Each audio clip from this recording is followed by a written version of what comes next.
వాగులో నీరు అయిపోయిన తరువాత దేవుడు తిరిగి అతనికి ప్రత్యక్షమై చెప్పాడు, ఏలీ ఏలియా ఏం చేస్తున్నావు అని చెప్పి సారేపతు అనే ఊరికి వెళ్ళమన్నాడు.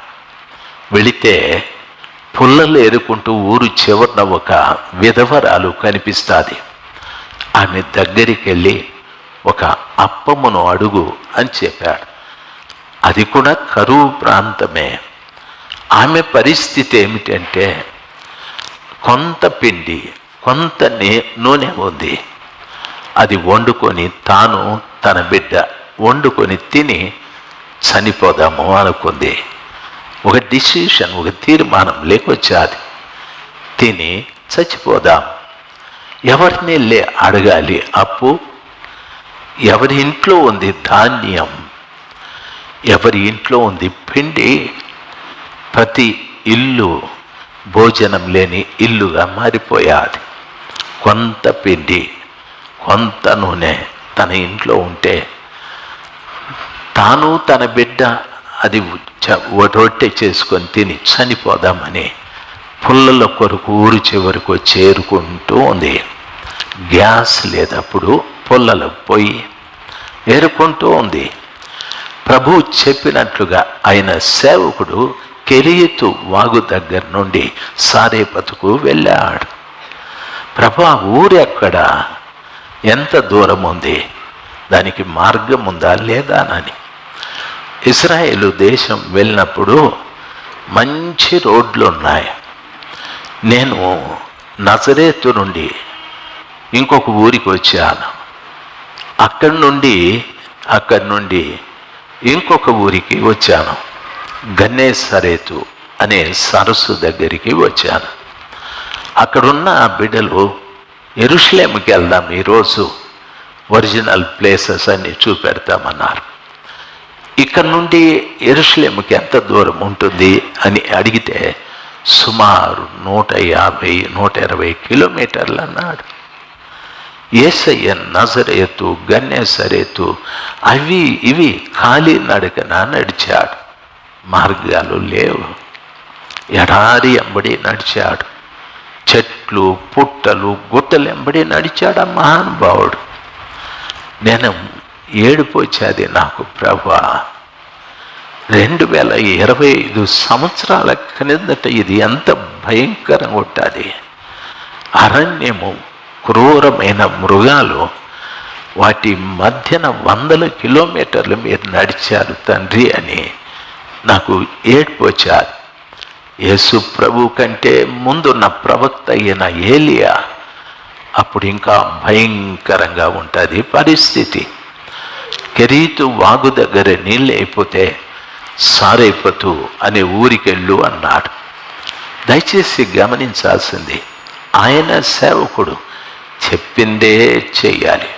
లేదు నేను ఇక్కడుంటాను, కాకులతో ఆహారాన్ని పంపించావు కదా, వాగులో నీటిని కొంచెం ఉబికించండి అని చెప్పచ్చు. ప్రవక్త మాట మాట్లాడచ్చు. లేదు, సేవకుడు కాబట్టి యజమాని చెప్పిందే చేయాలి. మన జీవితాలలో యజమానికి వ్యతిరేకంగా చాలా పనులు చేస్తూ ఉంటాం. యజమానికి వ్యతిరేకంగా చాలా మాటలు మాట్లాడుతూ ఉంటాం. యజమాని చెప్పింది చెయ్యమసలా, నష్టం లేదు, ఆయనకు నష్టం లేదు, నష్టం సేవకుడికి. ఆయన విడిచిపెట్టేస్తాడు. విడిచిపెడితే జరిగే నష్టం ఎంత అంటే ఆయన దయారసం మన ఇంటి మీదికి రాదు. మన ఇంట్లోకి వ్యతిరేకం వస్తుంది, మన ఇంట్లోకి తిరుగుబాటు వచ్చేస్తుంది, మన ఇంట్లోకి పోట్లాట్లు వస్తాయి, మన ఇంట్లో ఒకరు అర్థం చేసుకునే జ్ఞానం ఉండదు. దయచేసి భర్త ఏం చెప్తాడో భార్యకు అర్థం కాదు, భార్య ఏం చెప్తాడో భర్తకు అర్థం కాదు. ఎందుకో తెలుసా? దేవునికి విరోధంగా పనిచేసిన బాబేలు దగ్గర వేల జనం ఒక్క పర్యాయంగా కలవరపడిపోయారు. భార్య ఏదో మాట్లాడుతుంది, భర్తకు అర్థం కాలేదు. భర్త కొడుకేమో చెప్తున్నాడు, ఆయనకు అర్థం కాలేదు. కూతురికి ఏదో చెప్తున్నాడు, ఆమెకు అర్థం కాలేదు. ఎందుకంటే బాబేలు గందరగోళం. దేవుని ఆలోచన భూమి మీద విస్తరించి పనిచేసి ఆహారం సంపాదించుకోండి అని చెప్పాడు. అయితే అక్కడ తిరుగుబాటు ఏమిటంటే తిరిగి వర్షం వస్తుంది. అప్పుడు మనమంతా నాశనం కాకుండా ఆకాశమును అంటూ ఎత్తైన గోపురం కడదాము, గోపురమును కట్టి మనము పేరు సంపాదించుకుందాము అని మొదలుపెట్టారు. పేరు సంపాదించుకోవటానికి దరిద్రపు నేచర్ అది. పేరు సంపాదించుకోవటానికి ఎంతకాలం పేరు సంపాదించుకుంటావు? ఈరోజు రాజశేఖర్ రా అంటే ప్రభు దగ్గరికి పోవాల్సిందే. పేరేమయ్యా, బతుకేమయ్యా, చేసే పనేమయ్యా, జీవితం ఏమయ్యా? పేరు ప్రభువుకే రావాలి. పేరు ప్రభువుకే రావాలి. ఫలానా ఇంటివారు, దేవుని సేవించేవారు, దేవునికి రావాలి మీ ఇంటి గురించి మహిమ. ఆ ఇంట్లో ఉన్న ఆ అన్న చాలా ప్రార్థనాపరుడు, దేవునితో ఎప్పుడు మంచి సంబంధం కలిగి ఉంటాడు. పేరు ఆయనకు రావాలి. పేరు నాకు రావాలంటే దానర్థం నీవు ఆయన సేవకుడివి కాదు, నీవు ఆయన సేవకురాలివి కాదు. బైబిల్ స్పష్టంగా సెలవిస్తుంది. ఈ మధ్యాహ్న సమయమందు నేనేం చేసినా దేవునికే మహిమ కలగాలి. ఆయన హెచ్చించబడాలి, మనము తగ్గించబడాలి. నీవెవరివి అంటే మట్టి, ఆయన ఎవరంటే మహిమ గల దేవుడు. నువ్వు ఎవరివి అంటే నీకు పరిధి ఉంది. ఏమిటంటే నీ పరిధిలో చదువుకున్నావు, నీ పరిధిలో ఉద్యోగం చేసుకుంటున్నావు, నీ పరిధిలో సంపాదించుకుంటున్నావు, నీ పరిధిలో వివాహం చేసుకున్నావు, నీ పరిధిలో పిల్లల్ని కన్నావు. దాన్ని మించి ఏమీ చేయలేవు, దాన్ని మించి ఏమీ చేయలేవు. నువ్వేదైనా చేస్తున్నావంటే పేరు కోసమే. ఆ పరిధిలోకి యేసయ్యని పిలవాలి. తండ్రి, ఇది నా హద్దు, ఈ హద్దును మీరి ప్రవర్తించలేను, దయచేసి రండి, ఈ హద్దులోకి రండి. ప్రభు చాలా సంతోషిస్తాడు, ప్రభు చాలా సంతోషిస్తాడు. ఎందుకో తెలుసా? ఆకాశ పక్షులకు గూళ్ళు ఉన్నాయి, నక్కలకు బొరియలున్నాయి, మనుష్య కుమారుడు తలవాల్చుకోవటానికి చోటులేదు. అందుకని ఆ కృపగల దేవుణ్ణి ఎవరు ఆహ్వానిస్తారో మంది వాటి చేతనే సతమతమై ఆయన సేవకులు కాదు. ఆయన సేవకులైతే ఆయన చెప్పిందే చేస్తారు. ఆయన వెళ్ళమంటే వెళ్తారు, వద్దంటే మానుకుంటారు.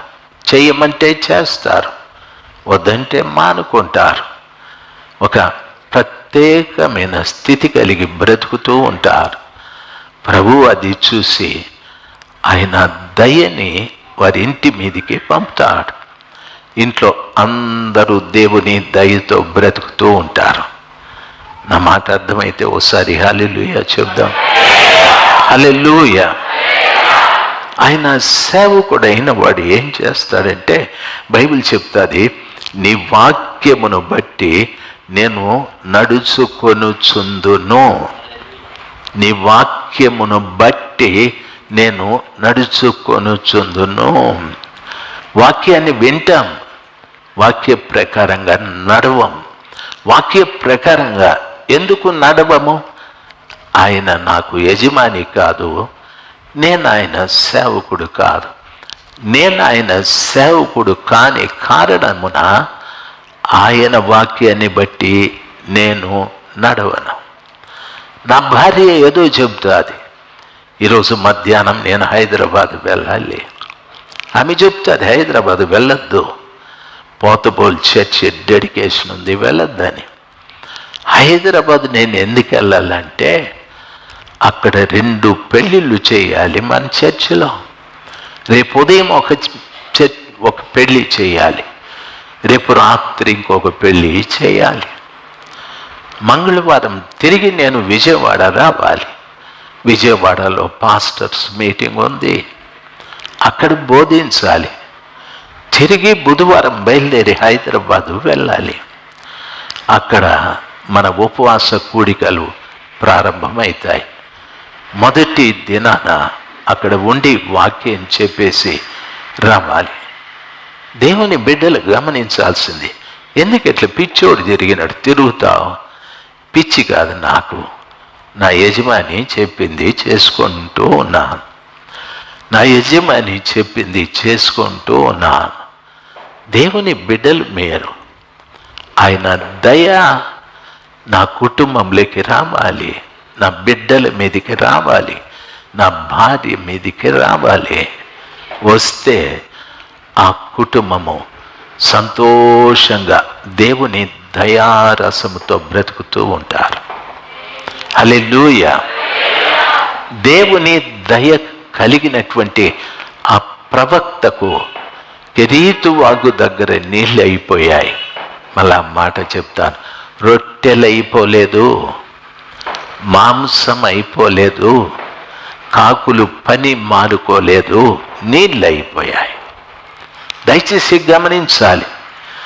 దేవుడు చూసన్నాడు, సారేపతుకు వెళ్ళు, అక్కడ విధవరాలు పుల్లలు ఏరుకుంటూ ఉంటే ప్రవక్త నిలబడి అమ్మా అని పిలిచాడు.